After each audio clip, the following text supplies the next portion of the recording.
So, hello and welcome to another episode of the Sacred Wisdom podcast. In today's episode, we are going to discuss the machines of Tartaria.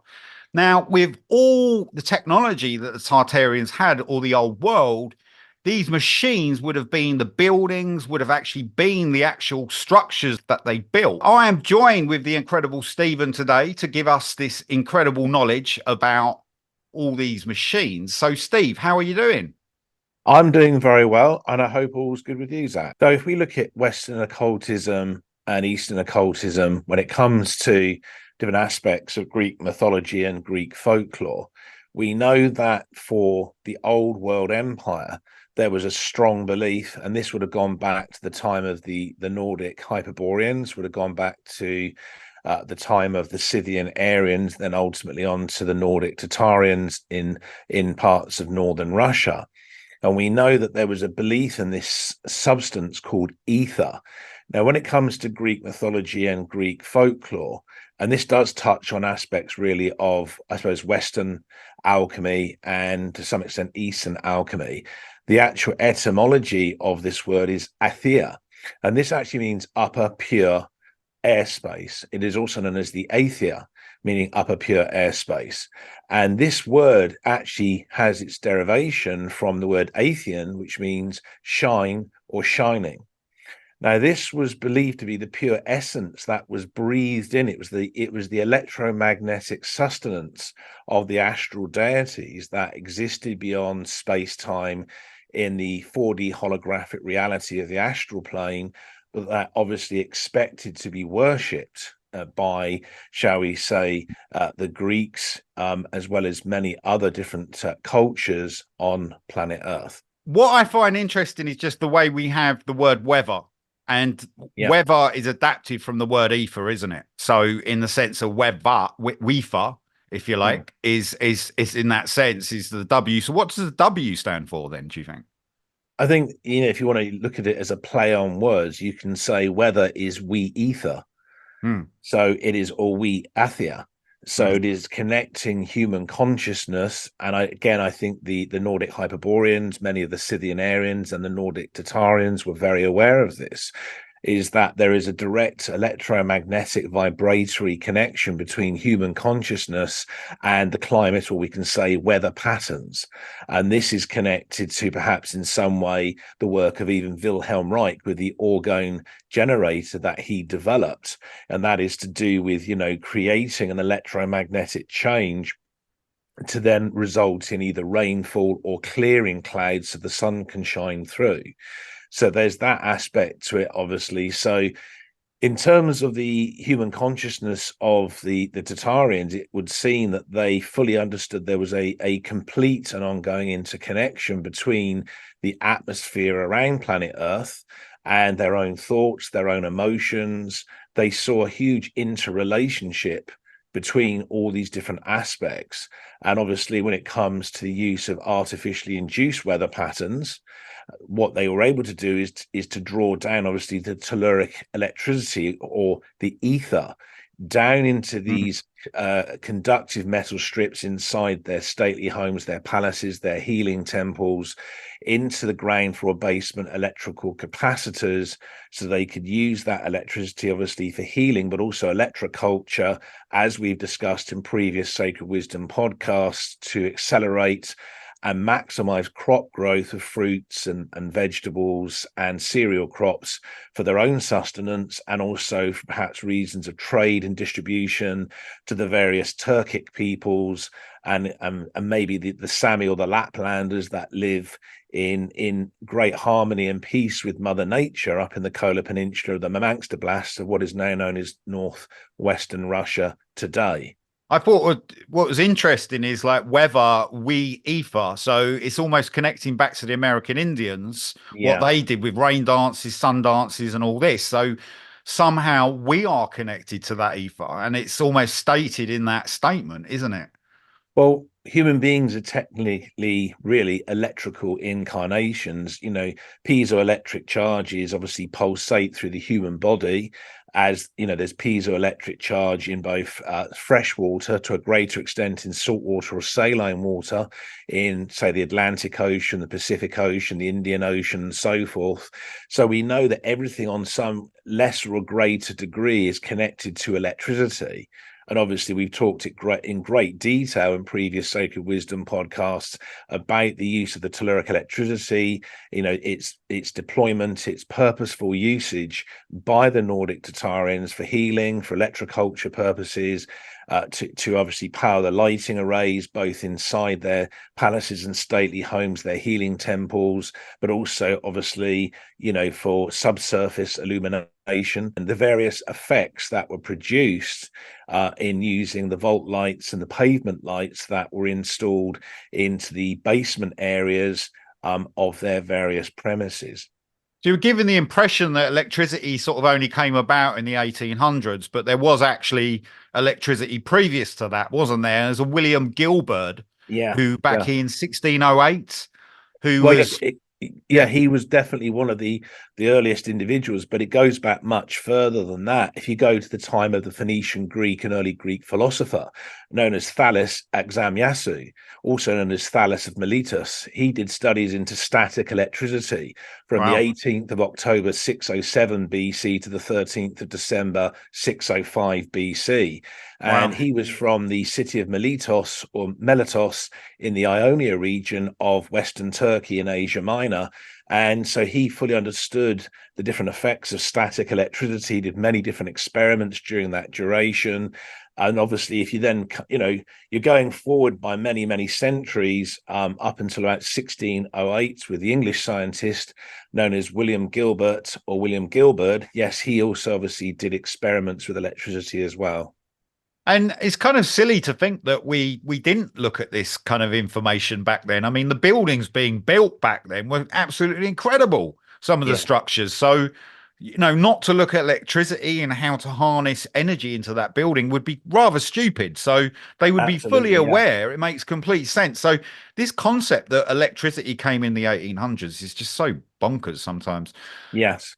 But We have to. so, who else has explored Hmm. this, Steve, over the history? Let's bring in some official people that have actually looked into this. Because did Leonardo da Vinci, was he anything to do with electricity? Because obviously he did some incredible inventions. So, or plans for He, inventions, should we say?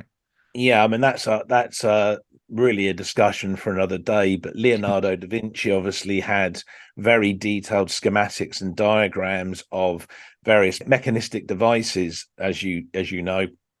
He really didn't do a lot of kind of research into the use of electricity. It Hmm. was all to do with sort of mechanical devices, to do with air flight, and obviously being able to explore aquatic environments, and with what he purportedly designed, which was a rudimentary sort of submarine. It's But no, surreal. yeah, it was surreal. But he, again, the question is there, where did that information come from? He Yeah. didn't just pluck all that detailed information and turn it into schematics and diagrams out of thin air or the ether. He obviously drew that information from what appears to be the Jesuit order in the Roman Catholic Church. But then the question is, where did they get that information from? And again, this is pure speculation. Was that it's information from the Vatican archives that goes back to the time of the civilization of Atlantis, or even further back to the civilization of Hyperborea in the Arctic North Polar region? Again, that's, as I said, that's kind of speculation on my part there, but it's interesting to note. Another inventor in 1866, Yeah. Samuel Alfred Varley. Well, Alfred Varley was actually from the now it's the suburb of Hackney, which was actually a village back then in Greater London in the United Kingdom of Great Another Britain. world. Yeah, it was a very different. It was, I mean, Hackney then was just surrounded by lots of meadows and fields. It wasn't at all built up as it is today. So he invented his own electrical generator and dynamo machine on the 15th of October, Wow. 1866. He took out a patent on this invention on the 24th of December, 1866. And so that individual was obviously really wanting to make a concerted effort into understanding electricity. But again, it does appear as though he was really reworking and repurposing these kinds of ideas and concepts that really had been around much longer and do date back to the time of Great Tartaria in northern Russia, and way beyond that to the civilization of Hyperborea in the Arctic North Polar region. So, but yeah, he was definitely at the forefront of trying to garner a much further understanding of electrical vibration in really in essence by using an electrical generator to literally distribute electricity. Let's talk about Werner Siemens. He was actually the start of the company, which is now today called Siemens, right? Was Yeah. absolutely a massive multi-corporate company. So Ernest Werner Siemens, he's a very Yeah. interesting chap. So what about him? The exemplary industrialist called Ernst Werner Siemens came from the town of Lenzth, which is also called Gurden, in the Hanover district of Lower Saxony in northwestern Germany. Now, he invented the first electrical generator, which he also called a dynamo machine, in Germany on the 23rd of November, 1866, and he patented that on the 17th of January, 1867. So this was Wow. very similar in terms of a timeline to the invention of Samuel Alfred Varley in the United Kingdom of Great Britain, obviously because he invented his on the 15th of October 1866. So Yeah. you can see there was a lot going on in Western Europe at this time. You then coincide these timeline dates of these two individuals, one from the United Kingdom of Great Britain, one from Germany and Western Europe, with the collapse of Great Tartaria in northern Russia. And you're looking obviously at the timeline of the second mud flood and going into the third mud flood, plus many other climatic and changes, atmospheric changes that were taking place, as we discussed in previous Sacred Wisdom podcasts. And there does seem to be almost like a reworking of how electricity should be viewed in the future through the use of mechanistic devices. And again, preparing in stages for what ultimately became charging the general public for the uses of electricity, or, you know, in residential homes, or obviously using it in commercial premises, and it was obviously then charged to those companies that would then pass those costs on in some fashion to customers or clients. So we can see that everything was really being geared and focused towards preparing human beings for a future where they would have to pay for the usage of electricity, and it would be seen as some kind of privilege to have it distributed to residential and commercial and obviously eventually industrial premises. And it was no longer going to be seen as this boundless, endless, accessible ether from the atmosphere that could be drawn down as telluric electricity to be used for heating and lighting. So it would no longer be used to alleviate any level of stress, because the whole monetary system, you know, in terms of what was going on in Great Tartaria and northern Russia, was not really given any sense of relevance, because third-party debt usury banking systems aren't that relevant when electricity is free of charge and you don't have the use of, you know, methane gas supplies and so forth, and all water usage again would have been powered through boundless telluric electricity being drawn down into these ground floor and basement electrical capacitors in the stately homes and palaces and healing temples of Great Tartaria. Do you think the Ernest Siemens invention of the electrical generator, do you think that was at any of the world fairs? I haven't looked into that at all, but it would make sense. Something of that stature and grandeur, if you like, it would be somewhere at the world fairs, because it's pretty incredible invention what he did. Yeah. I mean, even if the electrical generator and dynamo machine of Ernst Werner Siemens was not at any of the world fairs, some kind of adapted version of that mechanism or mechanisms would have probably been rolled out, even if it was a temporary product of some nature, just to give some kind of demonstration to the general public, just to give them some visual idea of what the future was going to be around. You know, so if you're going from the micro scale level of an electrical generator up to the macro scale level of a power station, and that power station is using anthracite coal, or it's using compressed methane gas, these are very primitive rudimentary forms of electrical generation that are taking place when compared to the use of, rooftop antennae, Yeah. highly conductive metal strip, and ground floor and basement electrical capacitors to store electricity.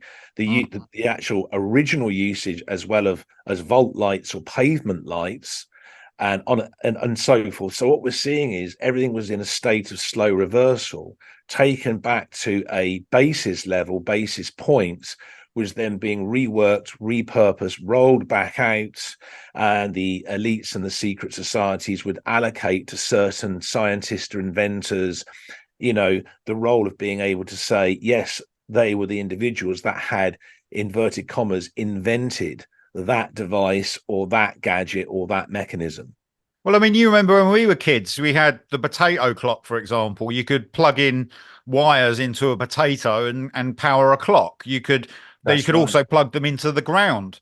So all Mm. these emit energy. So there is a form of energy. Again, me and Stephen are not scientists to know exactly what that is, but you could harness that energy to some level. So That's it's correct. all makes Absolutely. complete sense. Yeah. And people Yeah. would have thought about this hundreds of years ago. We weren't in these primitive slums and dark places that we're told we were in. I don't believe. I feel that we were actually advanced very up to a certain point, probably around 17th century. Around that point, it was a big turning point after the Dark Ages, that kind of period. Yeah. But Steve, obviously, the guy who absolutely incredible, which who's totally underestimated, is Victor Schauberger, Oh, and yeah. comprehend and duplicate. And he said this motto, and what he meant was actually looking at nature and replicating what you saw in nature into machines to harness energy. It makes complete sense. Yeah. And incredible how I might have mentioned this before, but I spoke with someone who's very into the energy markets and very aware of inventors and people like this, or supposedly was, and he actually didn't know who Victor Schauberger was, and I No. was blown away. Quite incredible, because the moment I've looked at him, I can see he's absolute genius at what he's done. But if you look at if you take a look at Western science and the various syllabuses of different colleges and universities in parts of Western Europe, obviously North America, and so on, what you're looking at is really individuals like Victor Schauberger being given absolutely no acknowledgement whatsoever. The same would apply, obviously, to Nikola Tesla, and all Yep. his information, and the fact that he had developed what was known as the World Wireless System, or WWS, on the 25th of April, 1902. If you mention that to most individuals, they won't have any idea what on earth you're talking about. But the thing is, But with Nikola Tesla, he was particularly with the elites. He did actually hang out with them, so he was he was part of that. So it's very hard to differentiate what yeah, actually his intentions were.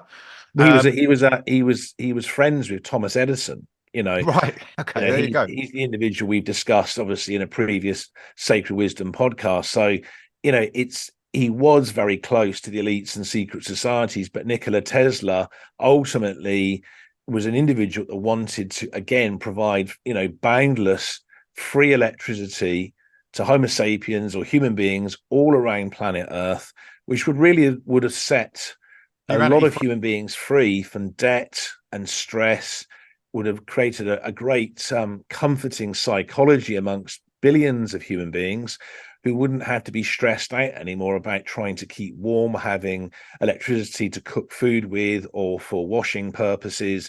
So, it's kind of, it's really the constant process has been that any individual that steps forward to offer any continuation of the electric capacitors that was so commonplace in Great Tartaria and northern Russia, such as Victor Schauberger or Nikola Tesla, who obviously had their own interpretation on those mechanisms, those individuals will eventually be sidelined. Their information is not going to be taught in schools, colleges, and universities in any part of Western Europe. It's certainly not going to be taught in any schools, colleges, and universities in North America or Latin America. And, it's the great irony that such information is left to this basically be picked up by those individuals who make the effort to use their own discernment to go out, do the research, and actually become fascinated and enamored and absolutely amazed by what they're reading when it comes to Victor Schauberger and Nikola Tesla. I mean, these men were incredible geniuses. They were truly Victor amazing individuals. Victor Schauberger used mainly works with water though, wasn't he? He was called the Water Wizard. So That in is that correct. Yeah, sense, because he did the kind of whole toroid kind of idea, the concepts of vortex engine, some of that's right. his concepts have kind of gone into. So he was playing with water more than drawing energy down from the ether, wasn't he? Or Yeah, he was looking at it from an aquatic perspective, but it was still connected, obviously, to electricity coming from water. yeah, And incredible. water, the actual movement of water, which is kinetic energy, was being converted to electrical Mm. based energy. So it was a different perspective that he was using. He was actually, his background, he was a forester, he was an ecologist. So he had studied Mother Nature in Austria and other parts of Central Europe for a very long time. He was an expert in his field of scientific development and so forth. So he really had a very good grasp of what was going on. And I And so, recommend that anybody that looks, wants to know more, and maybe even build their own device, look at Victor Schauberger's work. I mean, he's got all the information. If you've got a workshop, you could yeah. build some of these inventions, and I'm sure that, you could change a thing or two, especially save yourself some money, maybe. And actually, there's a lot of, even just on the kinetic motion of idea of creating energy, I mean, how simple that can be just through balance and stuff like this of the way of gravity working and things moving. We can, it's not very difficult to actually work out. Obviously you've got to know the components, how to create it into an AC current, or where you can actually use it as an electrical current. Is there anything else you want to talk about with Victor Schauberger? Because he's just, there's vast the amount of information that he came across. So I think I've said enough on the inventions and the kind of perspectives of Victor Schauberg. I just wanted to mention another point about Nikola Tesla. So when he invented the World Wireless System, or WWS, on the 25th of April 1902, that system really was almost a duplication of the boundless telluric electricity distribution processes that had gone on for many aeons of time in Great Tartaria in northern Russia.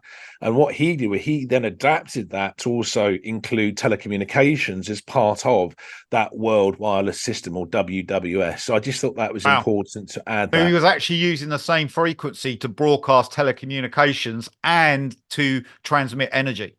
That is correct. Yeah, Wow. he was. Wow. So he had a very unusual, very unique understanding of electricity, just as the Nordic Tartarians had. And obviously, we can then really speculate and say, yes, it is more than likely that obviously the Nordic Hyperboreans, who had lived in such abundance and such luxury in the Arctic North Polar region for many aeons of time, really had a very good discernment when it came to the usage and application of electrical based energies in their societies. So I've always thought with wireless systems, like we've got Wi-Fi, so we can broadcast 4 gigs of a film through a streaming service, but then we can't do electric. So how can we, that's still like, okay, it's data and information, but surely if the electric could be turned into data, or somehow, I don't know, maybe that could power its own network. Who knows? Well, But we that already, is, yeah. I mean, we know already, for example, from the time of the civilization of the Nordic Atlanteans, that they were using crystal discs, they were using crystal tablets to store vast amounts of data through the use of photons or photonic waves. So we it also kind of know. just say on that Superman plays on that idea a bit, doesn't it, with the kryptonite in, don't you Yeah, think? that's a kind of that's a fictitious reworking of a lot of the actual psychic information that has been received concerning how the civilization of Atlantis functioned and existed. So Mm, you had the Great Firestone, which was a huge ruby quartz crystal, yeah. vast in size, at the center on the Atlantean continent, that distributed different types of electrical frequencies to the different inhabitants across vast tracts of land. And so We know from much of the research that's being done in Western science that photons or photonic waves can store large amounts of data.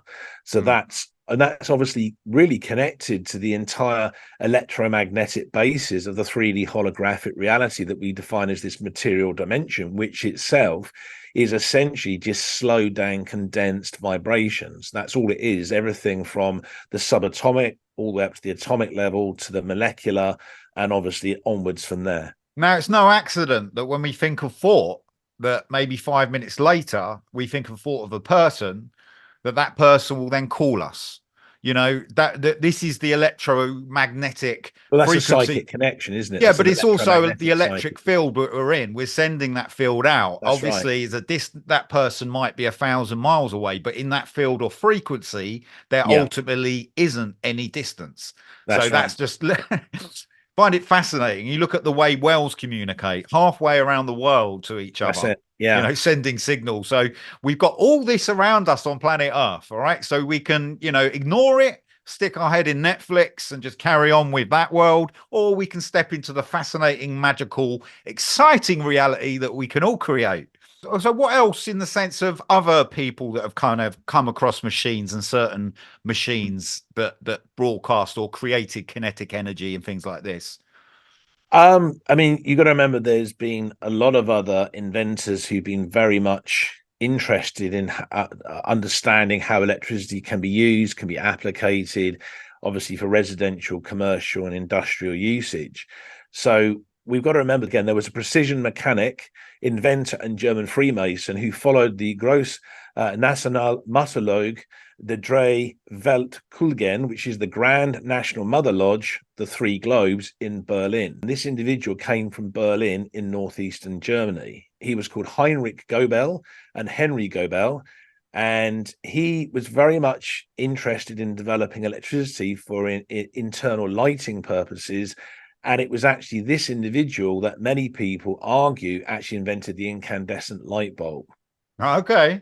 Wow. And apparently he invented this incandescent light bulb on the 13th of February, 1854. But it wasn't in Germany that he did it. It was in New York City in the eastern United States. There's a sort of irony to that, I think, Had to be the States, didn't it?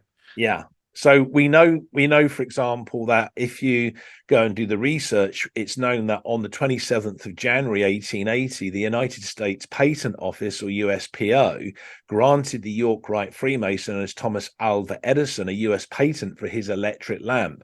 Now, his electric lamp then later became the incandescent light bulb. So again, we have a historical argument going on between whether it was this German known as Heinrich Goebel or Heinrich Goebel who had actually invented the incandescent light bulb on the 13th of February, 1854 in New York City, or was it Thomas Alva Edison with his invention? So, that's open to speculation, but it's never been, even in terms of official circles in Western science, actually verify which one of those two individuals, because there's a lot of Who received the highest paycheck? arguments That's about probably this. it. Who got the biggest cash amount? Well, who knows? But it's interesting to note. I mean, both individuals were in the United States of America. That's interesting in itself. That this German inventor had to actually go to the United States of America, so that he actually then officially invented his incandescent light bulb, on the 13th of February, 1854, but not in obviously Western Europe. So that's an interesting side note. So, Steve, how would you see on these buildings and stuff like this? And we've explained it before, but just give a little run through to the audience and show how would this energy be pulled down in the ether? So on the rooftops of many of the stately homes and palaces and healing temples of Great Tartaria, northern Russia, and the colonies across obviously the Caucasus region, Eastern Europe, Western Europe, North America, Latin America, and so on, these would be used to draw down the telluric electricity above the towns and cities in these different land masses and geographic locations, down the conductive metal strips that were actually then insulated so they couldn't cause any risk of electrical fires, down to the ground floor or the basement electrical capacitors in these various premises, and then they were able to distribute that electricity for lighting, heating purposes. Excess electricity could be used for electroculture, could be used for various vault lights or pavement light effects, basement healing rooms, and so on and so on. There's many different applications it was used for.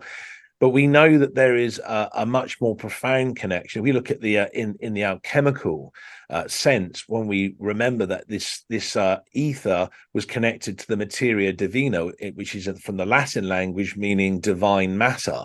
So that really it was showing that the ether interconnects and interweaves through everything in the 3D holographic reality of this material dimension. Everything that we see that is tangible, whether it appears to be solid or a liquid or a gas, in some form or another, is connected to a lesser or greater extent with the ether and the atmosphere around planet Earth. Now, the ether was always seen in terms of Greek mythology, Greek folklore, but also in terms of Western occultism and Eastern occultism as the entirety of the divine spheres. That included the atmosphere, the troposphere, the stratosphere, the mesosphere, the ionosphere, the thermosphere, the exosphere, and the plasmasphere of as it's being termed today by Western science around planet Earth. These are classed as different aspects of the ether, which itself can be defined as the four alchemical elements, which is really the airspace, the earth, the fire, and the water. And obviously the water itself, with all its piezoelectric effects in the Atlantic Ocean, the Pacific Ocean, the Indian Ocean, and so forth.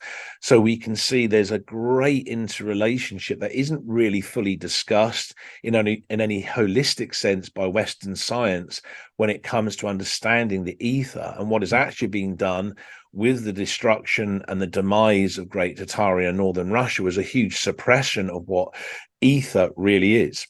An inversion, and I'm interested to understand what the W means on weather.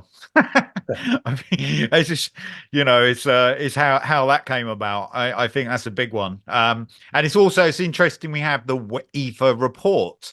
So we have these weather reports that almost like set the stage. And I've always believed that we are interacting somehow with them systems, That's that actually right. we're not fully aware of it, but we determine on a collective level how the weather is going to be. And some individuals are strong enough to even influence that weather.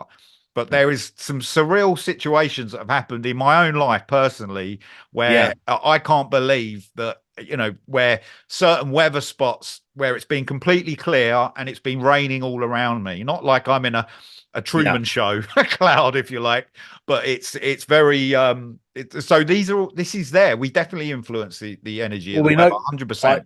I think you're right. I mean, just to go back to the various Native Americans, you look at these incredible individuals. So the various American Indian tribes used rain dances and corn dances as small examples where they were able to use their collective psychical abilities to coerce and influence weather patterns so they could bring in the rain. So that would actually encourage crop growth of fruits, vegetables, and cereal crops. So this then could create sustenance for the various Native Americans, so they could then further develop their cultures, their identities, and their spirituality. So it was something that was really innate within their psychic ability or their psychic based potency. And how that came about and almost like was inverted with the burning of people, where they felt like burning people, sacrificing to the gods would actually help their crops grow. This is back in the pagan times of England, a great film, The Wicker Man, which explains that. I think also another important aspect is the way Western science tried to rationalize away the very existence of the ether. So it's believed that on the 25th of April 1887 through to the 16th of July 1887, a investigation was led by a Polish Freemason and Kabbalist called Albert Abraham Michelson and the American Rite Freemason or York Rite Freemason known as Edward Williams Morley. Now, they intended to prove that the luminiferous ether, which the communities of Nordic Tartarians had used and drawn down as telluric electricity into their towns and cities in northern Russia for many aeons of time, they wanted to actually prove that it could never have existed.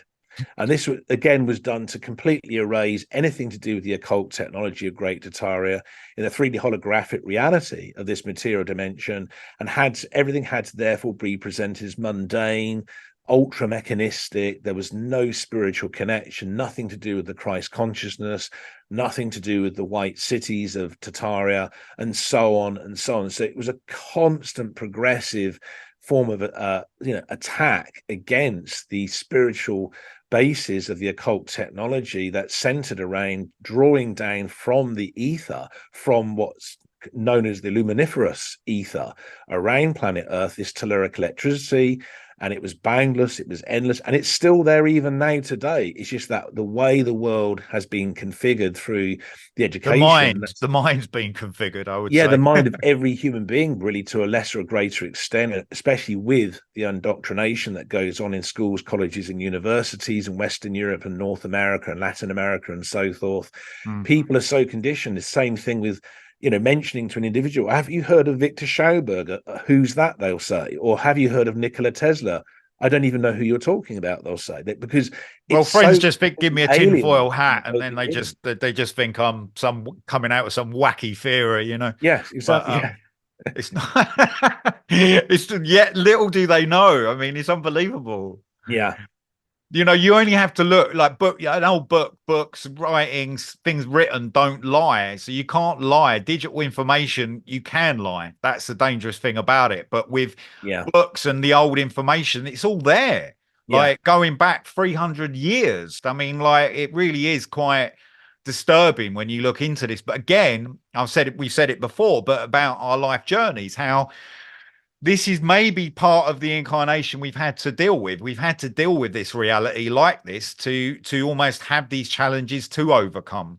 Maybe that energy systems, that if we had boundless telluric energy all our lives, that we wouldn't have been able to develop in the same way. And that's the way I look at it. We have to look at it like that. The old world empire was really dismantled in stages, so that eventually, once the new golden age or the new golden period comes along after 2034 to 2035 and onward, how fast that will occur, nobody actually knows, but that's kind of the timeline that's given. There will be an increasing remembrance that's going on to do with the occult technology that came out of Great Tartaria and northern Russia, and people will understand Western science in a different way, and many of the academics will leave. There'll be new individuals that come in to the colleges and the universities, and things will start to progressively change. But obviously it takes a few generations of individuals making that effort before that can really, reach any level of fruition. Yeah, and some people feel like the only answer is to give up. They feel like it's not worth even looking into because that mountain's too high. But it's all about the journey. So the actual end destination doesn't actually matter. The main thing is the journey, and you're extinguishing this information or thoughts or whatever goes through, because we shouldn't be afraid to explore what has been presented to us on this planet. That's right. And all this is all out there, all this information. It's nothing, it's not hidden. It's not easy to find some of it, but it is out there. I just want to mention the aspects of Western science that are connected to the quantum field theory. So, there's been a lot of speculation that what science classes as electrons, the idea of quantum mechanics, the idea of the theory of relativity, and ultimately unified field theory, or the UFT, is really a distortion of the original occult technology that was so commonly used by pretty much all the Nordic Tartarians, of Great Tartaria. So how much of what we know as Western science is, shall we say, falsified, how much of it is authentic, is open to question, is open to speculation. But I think we have to, at the very least, really give serious consideration to what we are being given, what is presented to us as authentically based Western science, and question really, is this actually realistic? Does this make any sense? I'll give you a few small examples on another level. I don't believe for 1 minute that the Big Bang is real. I No, think that is I in agree. terms of what cosmologists are saying and astrophysicists are saying, it's completely incorrect. But again, you can say, well, that's open to speculation. But then again, I will also say that I do not believe, and I know you don't either, that the theory of evolution should be No. given any serious consideration. I think it's so farcical. And any serious consideration that has been given doesn't need to be given for very long anyway. It hasn't been by me or you. What we know is a lot of Western science needs to be given some level of questioning. It needs to be considered very carefully as to whether what is being given to us is true types of endeavor and therefore should be taken seriously, or whether it's actually forms of disinformation or even misinformation. Yeah, and I think it's so leaving the mind open to possibility and Yeah. and interpretation, and taking lots of accounts of what has happened in our past, and really analyzing that and looking at that correctly. I think we're at that point, Steve, where we're really at a breaking point. I feel we could either let this slide, and it could, you could let this mega control system take over with all this technology, or we could actually change it and bring it back to a positive state, so we could actually use this for our benefit.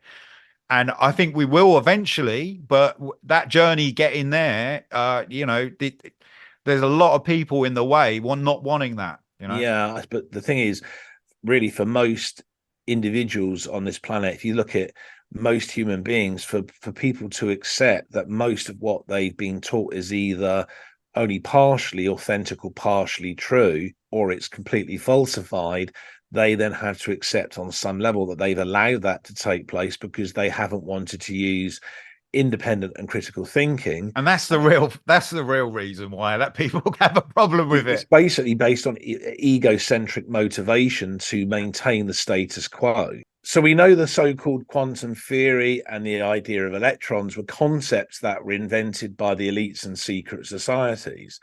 Now, this was all consecrated at a meeting that was held on the 24th of October 1927 through to the 29th of October 1927 at what became known as the Fifth Solvay Conference on Physics. That was also called the Fifth Solvay Conference on Electrons and Protons, that was held in Brussels. And it's very interesting to note that the city of Brussels in central Belgium in Northern Europe is full of buildings that contain a lot of Tartarian architecture-based features. All right, interesting. Haven't looked at that area. Amazing, Steve. And there is so much we're going to cover on this, but There is. as we say, we're giving you little bite-sized bits of information so you can go off and do your research. We're going to be doing a lot more in the coming year on this as well. So there's a lot more information coming out. Stay tuned to the channel. Please subscribe if you haven't. We do have some of this information in our book, Mysterious Realities, which is available on Amazon in paperback and ebook. But that is it for now. And thank you very much, Stephen Denman. It's been amazing as always. And it's a bye from me. And it's goodbye for me.